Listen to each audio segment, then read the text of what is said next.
नमस्कार दोस्तों, नमस्कार। आप सभी का स्वागत है हमारे YouTube चैनल ज्ञान गंगा में।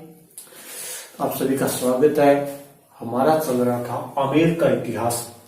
कल हमने शुरू किया था आमेर का इतिहास, या इसे हम कहें तो कछवाए वंश का इतिहास भी कह सकते हैं। कल शुरू ही किया था, आज दोबारा थोड़ा बता देता हूँ और आगे शुरू करते हैं। आमेर के इतिहास को हम कह सकते हैं कछवाहे वंश का इतिहास।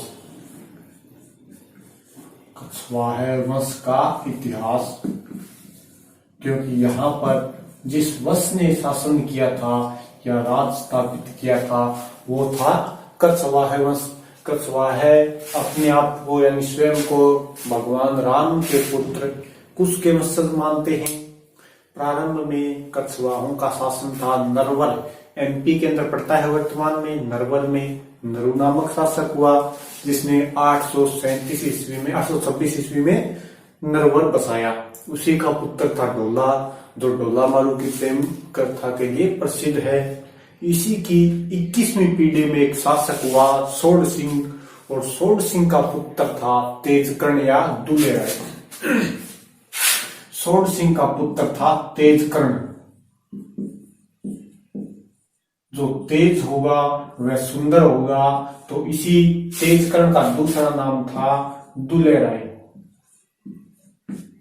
दुले राय जो क्या है, राजस्थान के अंदर कछवाहे वंश का आदि पुरुष, मूल पुरुष या संस्थापक है। इसने 1137 ईस्वी में दौसा पर अधिकार कर लिया। इसका ससुराल था दौसा के, इसका ब्याह हुआ था दौसा के अंदर चौहानों के यहाँ। तो चौहानों ने इसे आमंत्रित किया और इसने 1137 में बड़गुजरों पर आकर दौसा पर अधिकार कर लिया। तो राजस्थान के अंदर कछवाहों की पहली राजधानी दौसा हो गई। थोड़े समय के बाद इसने दौसा के पास एक जगह पड़ती है मांझी। अगर मांझी नाम नहीं सुना तो मांझी का नाम बदलकर इसने कर दिया था रामगढ़। थोड़े समय के बाद इसने मांझी या रामगढ़ पर अधिकार कर दिया। वहां पर युद्ध करते समय बड़गुजरों का अधिकार था।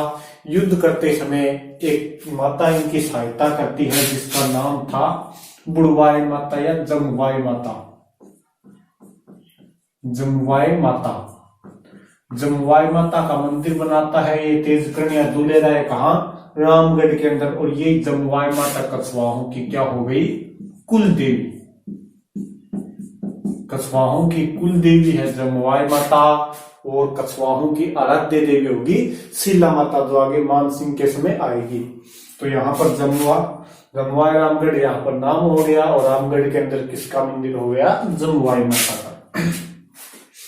इसके बाद में हम पढ़ते हैं, यानी पहली राजधानी हो गई इनकी दौसा, और दूसरी राजधानी हो गई रामगढ़ या जमुआ रामगढ़। रामगढ़ बोल सकते हैं उस समय रामगढ़ जी। इसके बाद में एक शासक आया था पजवन, राजा पजवन।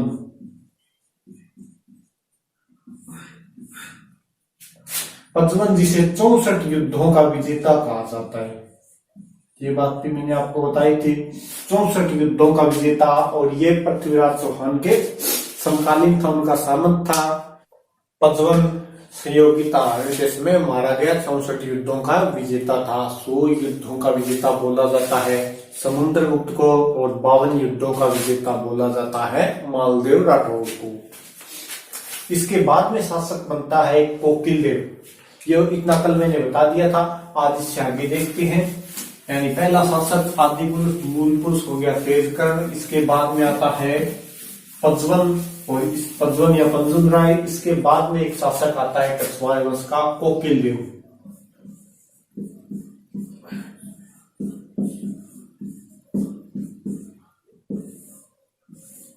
ये कोकिलदेव शक्तिशाली शासक था, काफी शक्तिशाली शासक था।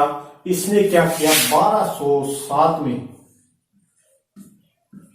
1207 ईस्वी में आमेर पर अधिकार कर दिया। एक जगह पड़ती थी वहीं पर पास में आमेर। आमेर पर क्या कर लेता है? अधिकार कर लेता है, और आमेर पर अधिकार करके इसे क्या बना देता है? राजधानी। यानी कछवाहों की अगली राजधानी क्या हो गई? आमेर। 1207 में कोकिल देव ने आमेर पर अधिकार कर इसे क्या बना दिया? राजधानी। कछवाहों की पहली राजधानी दौसा, इसके बाद में रामगढ़ और तीसरी राजधानी होगी आमेर। अब आमेर जब तक राजधानी रहेगी जब तक 1727 में जयपुर की स्थापना नहीं हो जाती, यानी लगभग 520 वर्षों तक आमेर क्या रही थी? राजधानी रही थी।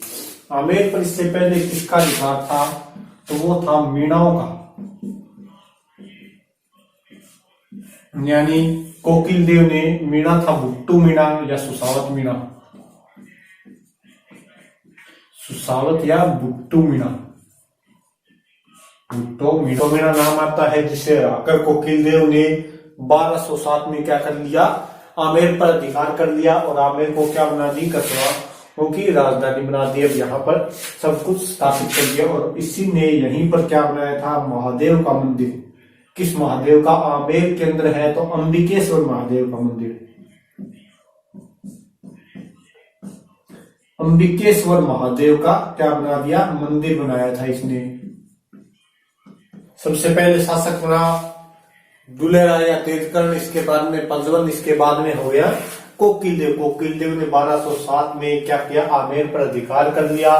भुट्टो मीणा से या सुसावत मीणा से आमेर छीन लिया और क्या बना दी? राजधानी बना दी और यहाँ पर अंबिकेश्वर महादेव का मंदिर बना दिया। इसके बाद में एक शासक आता है कोकिल देव के बाद, रामदेव। रामदेव की कोई खास बात नहीं है, बस एक ही खास बात है, इसने आमेर में कदमी महल बनवाया। आमेर में क्या बनाया? कदमी महल। अब कदमी महल नाम आते ही आपके दिमाग में अपने आप आ जाना चाहिए कि आमेर के शासकों का राज तिलक कहाँ होता था? कदमी महल में। आमेर के शासकों का राज तिलक होता था कदमी महल में। और कौन करते थे? यहाँ के शासकों का राज तिलक करते थे मीणा। अब ये बात आपके दिमाग में आते ही पीछे जिन जिन के दिमाग में आने चाहिए, मिटाने चाहिए। मेवाड़ महाराणाओं का राज तिलक कौन करता था? उंदरी गांव के भील कहाँ किया जाता था? पांदेड़ा नामक स्थान पर। मेवाड़ महाराणाओं का राज तिलक उंदरी गांव के भील किस स्थान पर? पांदेड़ा नामक स्थान पर। जोधपुर के राठौड़ों का राज तिलक सिंगार चौकी नामक स्थान पर। कौन करते थे? बगड़ावट ठिकाने के ठाकुर करते थे। ऐसे ही बीकानेर के राठौड़ों का राज तिलक करते थे गोदारा जाट। और आमेर के कछवाहा शासकों का राज तिलक कहाँ होता था? कदमी महल में राज तिलक होता था और कौन करते थे?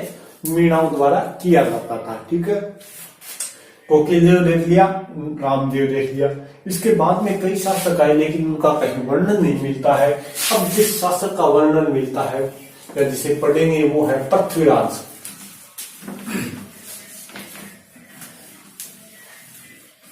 अब आगे एक शासक आता है पृथ्वीराज।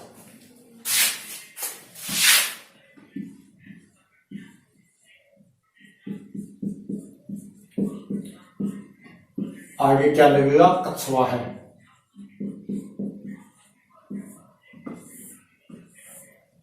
पृथ्वीराज कछवाहा शासक बनता है कहाँ का? आमेर का। यानी जयपुर अभी तक बसा ही नहीं है, जयपुर का पता ही नहीं है कि जयपुर, इनको क्या पता जयपुर बनेगा या ना बनेगा। जयपुर तो आगे सवाई जयसिंह बसाएंगे। तो आमेर का शासक बन गया है पृथ्वीराज कछवाहा। इसकी एक बात ध्यान रखना, ये गया था खानवा युद्ध में सांगा की सहायता के लिए।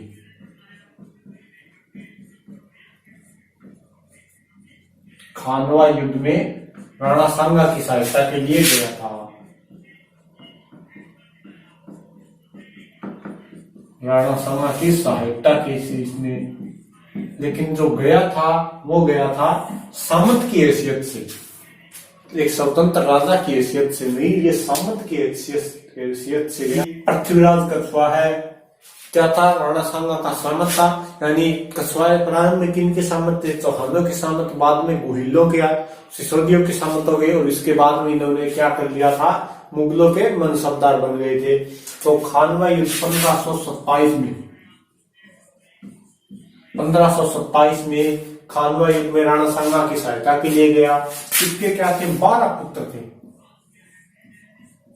इसके पुत्र थे वो 12 थे, यानी कुछ ज्यादा तो नहीं है वैसे 12 पुत्र उस टाइम। 12 भीम सिंह, पूर्णमल, बारमल, सांगा और रूप सिंह, ये क्या हुए इसके कुछ मुख्य पुत्र है। वैसे इसके 12 पुत्र थे। 12 पुत्रों को लेकर पृथ्वीराज ने सोचा कि कहीं आपस में इनके लिए राज्य पाने के लिए संघर्ष न हो जाए, तो पृथ्वीराज ने क्या कर दिया, आमेर को 12 भागों में बांट दिया। आमेर को 12 भागों में बांट दिया।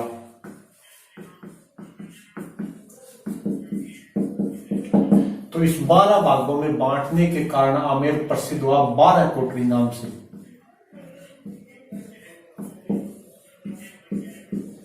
12 कोटरी नाम से आमेर प्रसिद्ध हुआ।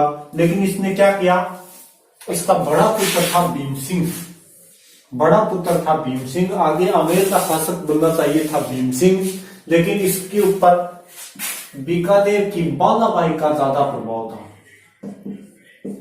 बीकानेर की थी बालाबाई, और बालाबाई के प्रभाव के कारण इसने आगे का राजा बना दिया पूर्णमल को।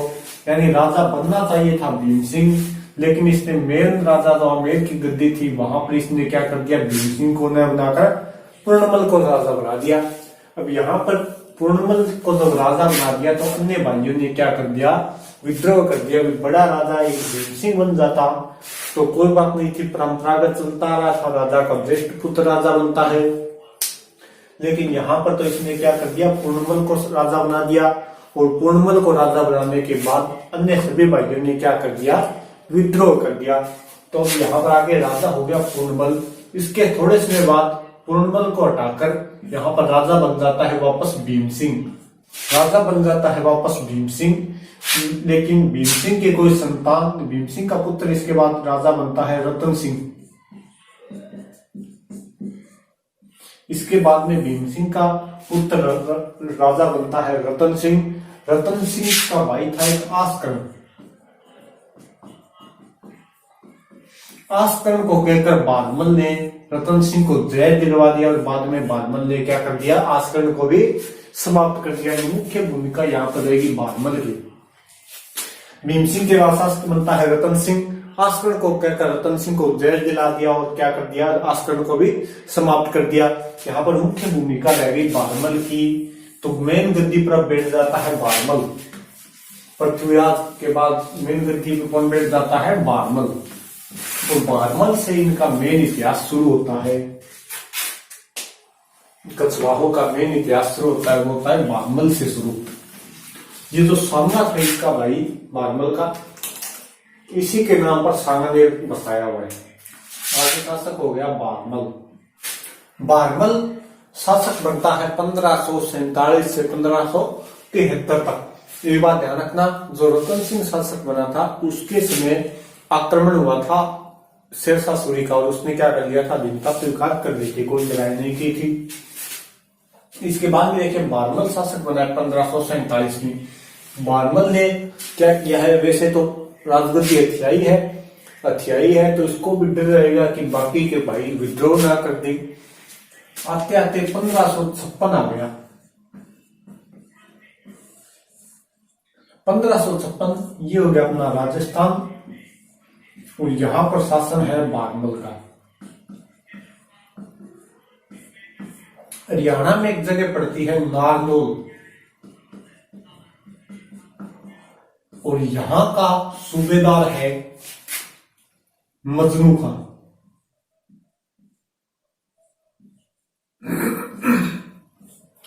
मजनू खान नारनौल का सूबेदार है, और आमेर का शासक हो गया बारमल। 1556 में दिल्ली के ऊपर अधिकार हो गया था अकबर का।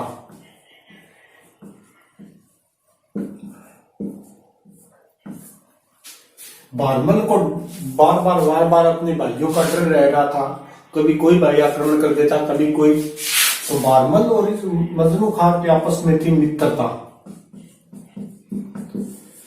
बारमल ने मजनू खान से कहा कि मजनू भाई कैसे ही कर अकबर से मुलाकात कराओ, यानी अपने को भी कोई मजबूत खूंटा मिल जाए जिसके सहारे रहकर शासन कर सके। जैसे आज भी अगर देखें तो कोई भारत भी जैसे महाशक्तियों की तरफ अपना झुकाव रखता है, कभी रूस की तरफ या कभी अमेरिका की तरफ, तो बारमल ने भी वही किया। एक मजबूत शक्ति का अगर सहारा हो जाए तो आराम से शासन कर सके। तो 1556 में बारमल पहली बार 1556 में बारमल पहली बार कहा जाता है? आगरा के अंदर जाता है। मजनू खां की सहायता से। किससे मिलता है? अकबर से मिलता है 1556 के अंदर। अधीनता स्वीकार करने के लिए जाता है, लेकिन यहाँ पर बारमल के और अकबर की कोई ज्यादा मुलाकात नहीं होती। अकबर को एक दिन हाथी क्या हो गया, चिंगर गया, यानी बिचर गया, झाड़ आ गई। हाथी पीछे पीछे, अकबर आगे आगे हो रहा था। हाथी यानी गुस्से में हो गया और अकबर को क्या करा, दौड़ा रहा था। बीच में आ गया बारमल अपने सैनिकों के साथ, क्योंकि सर्वाधिक हाथी है वो है कुंडा गांव आमेर।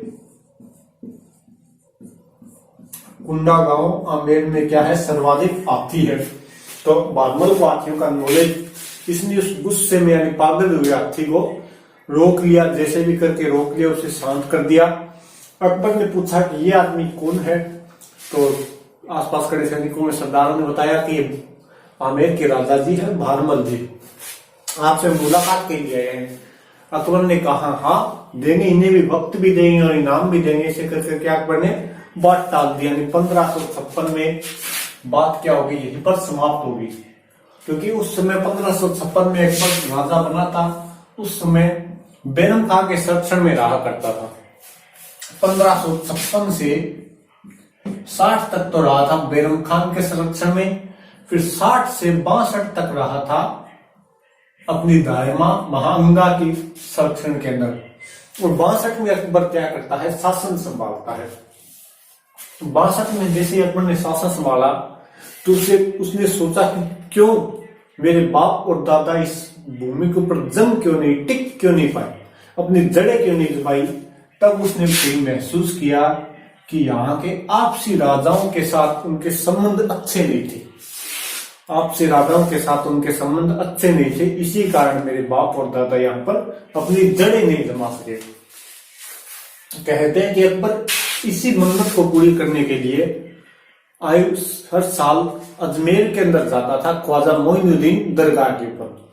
1562 में अकबर आया ख्वाजा मोइनुद्दीन दरगाह के ऊपर। अजमेर के अंदर ये सूचना मिली बारमल को। अब बारमल भी अकबर से मिलना चाहता था। इधर 1558 के अंदर बारमल का एक भतीजा था सूजाबल, जिसने मालवा के सूबेदार शरीफुद्दीन के साथ मिलकर क्या कर लिया, बारमल के परिवार को पकड़ लिया था। बारमल के परिवार को सूजाबल ने पकड़ा रखा था, यानी इसका परिवार किसी और के कब्जे में था। तो मुलाकात भी जरूरी हो गई। अब बारमल मिलेगा अकबर से तो सीधा नहीं मिलेगा, तो यहां पर कोई मिलाने के लिए चाहिए, तो नाम आता है चगताई खां। नाम आता है चगताई खां या रूप सिंह बैरागी।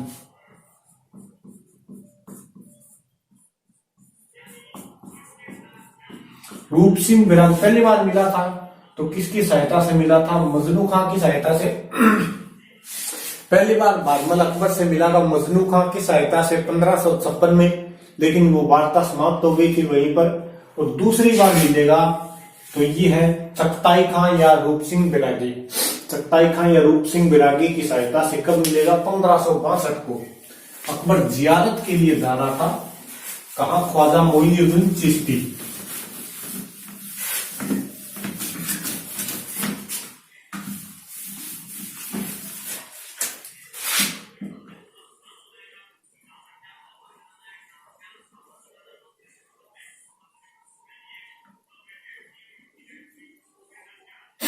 यहां पर हो गया आमेर।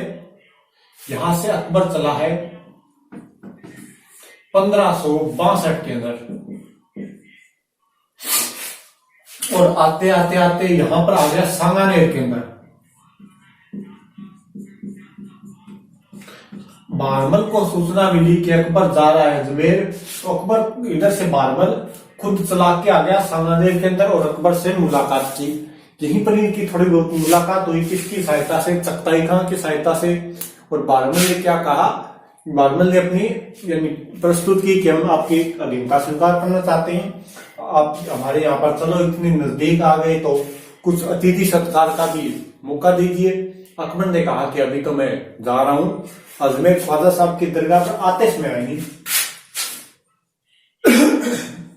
अकबर यहाँ पर आ गया अजमेर और आतिश में, यानी इनकी मुलाकात होती है पहली बार, तो वो होती है 20 जनवरी 1562 को। अब 1562 20 जनवरी 1562 को बारमल क्या करता है, अकबर की अधीनता स्वीकार करता है। अकबर की अधीनता स्वीकार,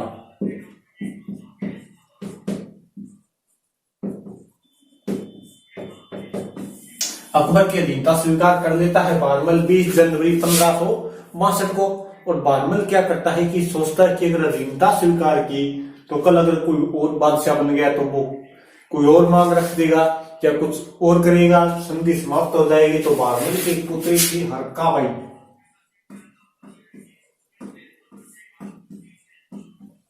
और हरकाबाई की शादी बारमल कर देता है अकबर के साथ। और इनकी शादी कब होती है, 2 फरवरी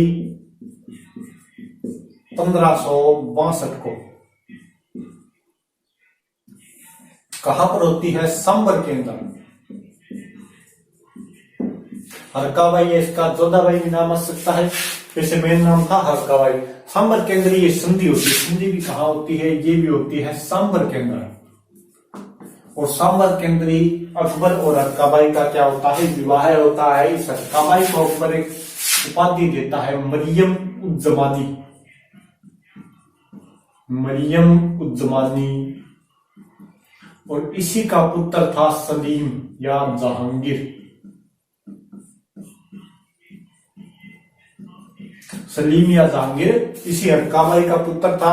शादी कब होती है, 2 फरवरी 1562 को। अधीनता स्वीकार कब की थी, 20 जनवरी 1562 को। कहां पर, सांबर के अंदर। दोनों ही काम कहां पर हुए, सांबर के अंदर। ये बात ध्यान रखना। अब देखिए, राजस्थान का पहला राजा जिसने मुगलों की अधीनता स्वीकार की, भारमल। राजस्थान की पहली रियासत जिसने मुगलों की अधीनता स्वीकार की वो थी आमेर। राजस्थान का पहला राजा जिसने मुगलों से वैवाहिक संबंध बनाए वो था बारमल। और किसका विवाह हुआ था, अरकाबाई या जोधाबाई का। कब हुआ, 2 फरवरी 1562 को। 2 फरवरी 1562 को। इसके बाद में इसका यानी कि तो शादी होगी, तो इसके बाद जो है अकबर खूब भरोसा करता था बारमल के ऊपर। जब कभी भी बाहर जाता तो राजधानी की जिम्मेदारी किसे लेकर जाता, राजा बारमल को देके जाता, यानी काफी विश्वास करने लगा था। बारमल का पुत्र था भगवंत दास, भगवंत दास। ये भी अकबर के दरबार में चला गया था और इसे मनसब दी गई थी, पहली बार 5,000 की मनसब दी गई थी। अब इसके बाद में शासक बनता है भगवंत दास। तो आज इसको पढ़ेंगे अब, भगवंत दास को। बारमल की 2-3 चीजें ध्यान रखनी है। पहली, वो पहला शासक हो गया जिसने मुगलों से अधीनता स्वीकार की, पहली रियासत हो गई। इसकी पुत्री को बार याद रखना है, ठीक है। इसके बाद में शासक बनता है भगवंत दास।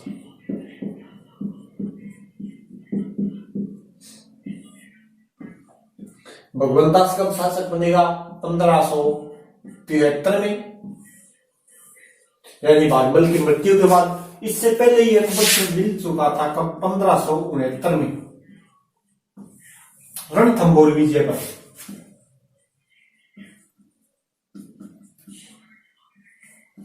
रणथंभौर विजय पर भी मिल चुका था। और इससे पहले 1567-68 में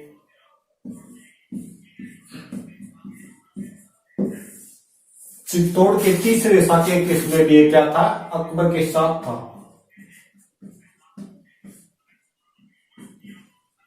चित्तौड़ के तीसरे साके केस में भी अकबर के साथ था बारमल। रणथंभौर विजय पर तो मोहन सिंह भी इनके साथ ही था। इसके बाद में एक और याद करते हैं, तो हम याद करते हैं 1573 में महाराणा प्रताप को मनाने के लिए अकबर ने 3 अभियान भेजे थे, जिसके अंदर तीसरे अभियान के रूप में गया था बारमल। थर्ड अभियान के रूप में,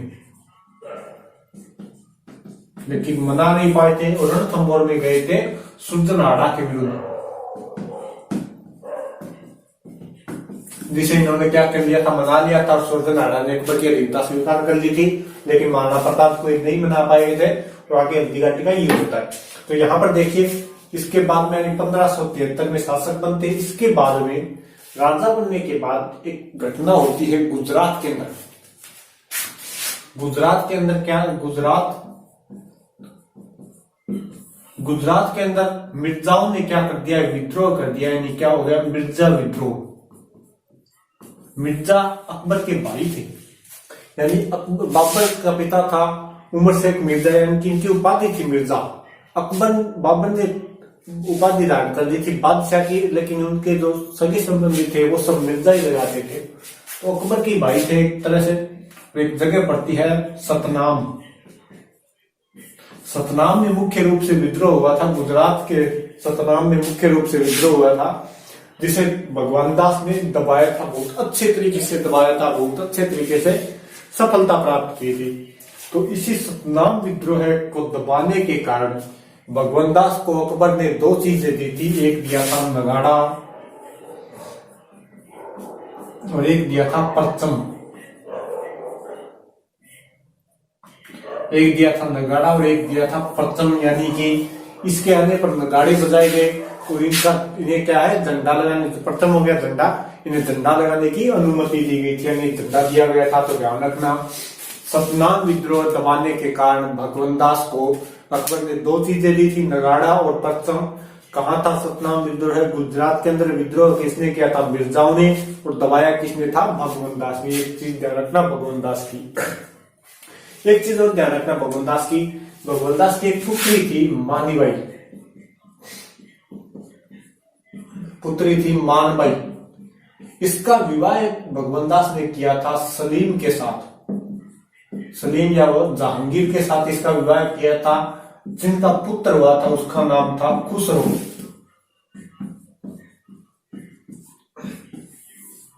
इनका पुत्र हुआ था खुसरो, और जिसकी जहांगीर ने क्या कर लिया, खुसरो ने विद्रोह कर दिया था।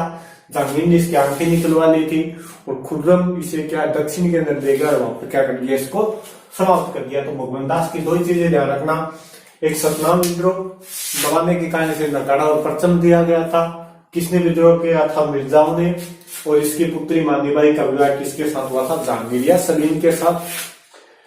1573 में राजा बना था। 1569 में रणथंभौर सुरजनहाड़ा के विरुद्ध गया था, सुरजनहाड़ा से संधि वार्ता की थी, उन्होंने मना लिया था। और 1567-68 तोड़ के तीसरे साल के किस्में अकबर के साथ था। ये हो गया अपना भगवान दास। इसके बाद में शासक आता है मान सिंह, वो कल करेंगे, थोड़ा इसको पढ़ लेना। Okay, thank you, bye.